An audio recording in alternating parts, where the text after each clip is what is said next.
Hi friends, ഞങ്ങൾ കുറേ നാളുകളായിട്ട് ആഗ്രഹിക്കുന്നതാണ് മൈസൂർ. ഞങ്ങൾ പോയായിരുന്നു. സൂമിൽ പോകാമെന്ന് കുറേ നാളായിട്ട് ആഗ്രഹിക്കുന്നത്. അപ്പോൾ ഞങ്ങളെല്ലാവരും കൂടിയിട്ട് അങ്ങ് പോവുകയാണ് കേട്ടോ. ഇതിപ്പോൾ നന്ദു ഓടിക്കൊണ്ടിരിക്കുന്നുണ്ട്. കുറേ നേരം ഓടും. ഇവൻ്റെ പുറകെ ഓടലാണ് എൻ്റെ മെയിൻ പരിപാടി എന്ന് പറയുന്നത് തന്നെ. ഒരാളെ ഏട്ടൻ നോക്കും, ഒരാളെ ഞാൻ നോക്കും, അങ്ങനെയാണ്. അപ്പോൾ അവൻ ഓടി കുറച്ച് മുന്നോട്ട് എത്തിയപ്പോൾ ഞാനും അങ്ങനെ പോവുകയാണ്. കയ്യിലെന്താണെന്ന് വിചാരിക്കേണ്ട, തൊപ്പി. നല്ല വെയിലായിരുന്നു ആ സമയത്ത്. കയ്യിൽ തൊപ്പി, മക്കൾക്കുള്ള വെള്ളം കുടിക്കാനുള്ള വാട്ടർ ബോട്ടിലൊക്കെ ഞാൻ കയ്യിൽ വയ്ക്കുന്നത്. ഞങ്ങളിങ്ങനെ ഒരുപാട് മൃഗങ്ങളുണ്ട് കേട്ടോ മൃഗശാലയിൽ. ഞങ്ങൾ ഓരോരുത്തരെയല്ല ഓരോന്നിനെയും കണ്ടങ്ങനെ പോവുകയായിരുന്നു. അപ്പോൾ കുറേ നേരം നന്ദുവിനെ എടുത്ത്. അപ്പോൾ അവൻ്റെ ടയർഡൊക്കെ മാറിക്കഴിഞ്ഞപ്പോൾ അവൻ കുറച്ച് ഓടാനും ചാടാനൊക്കെ തുടങ്ങി. ഇപ്പോൾ ദേവും ഒക്കത്ത് കയറിയിരിക്കുകയാണ്.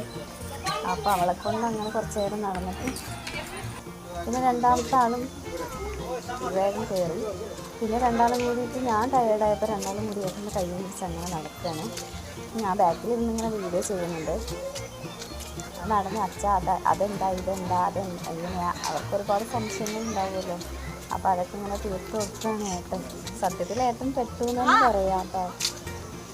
അപ്പം അങ്ങനെ പോയി ഞാനും ഏട്ടനും സിസ്റ്ററും പിന്നെ ഞങ്ങൾ 2 മക്കളുമാണ് പോയത്. അപ്പോൾ ഞാനും അവളും കൂടി ബാക്കിൽ ഇരുന്നിട്ട് ഇങ്ങനെ സൊറ അടിക്കുന്നുണ്ടായി. അങ്ങനെ പറഞ്ഞാൽ ഓരോ കമൻ്റ് അടിക്കുന്നുണ്ടായി.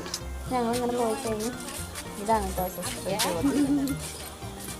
ഞാനിങ്ങനെ വർത്താനം പറഞ്ഞ് ഓരോന്ന് സംസാരിച്ചാൽ ഞാൻ നടക്കുന്നുണ്ടായി. ഏട്ടൻ അതിൻ്റെ ഇടയ്ക്ക് മക്കളെ കാണാതായി. അപ്പോൾ ഏട്ടൻ തപ്പിക്കൊണ്ടിരിക്കുകയാണ്. പിന്നെ അവിടെ എന്തെങ്കിലുമൊക്കെ ഉണ്ടാവുമായിരിക്കും. ഞങ്ങൾ രണ്ടാളും ഇങ്ങനെ നടന്നുകൊണ്ടിരിക്കുക.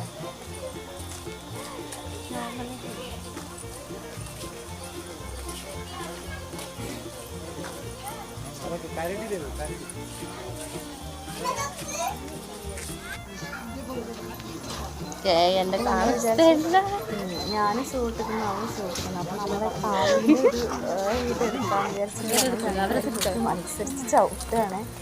നടന്ന് ഒരുപാട് കിലോമീറ്റർ നടക്കാൻ റോയിലിൻ്റെ ഉള്ളിൽ നടന്നുകൊണ്ട് കാലുവേദനയൊക്കെ എടുക്കുന്നത്. എങ്ങനെയൊക്കെ അഡ്ജസ്റ്റ് ചെയ്ത് ഞങ്ങൾ നടന്ന് അങ്ങനെ വിട്ടു. അപ്പോൾ ഒരാളെൻ്റെ മടിയിൽ കയറിയിരിക്കുകയാണ്, എടുത്തുകൊണ്ട് നടക്കുകയാണ് ഞാൻ.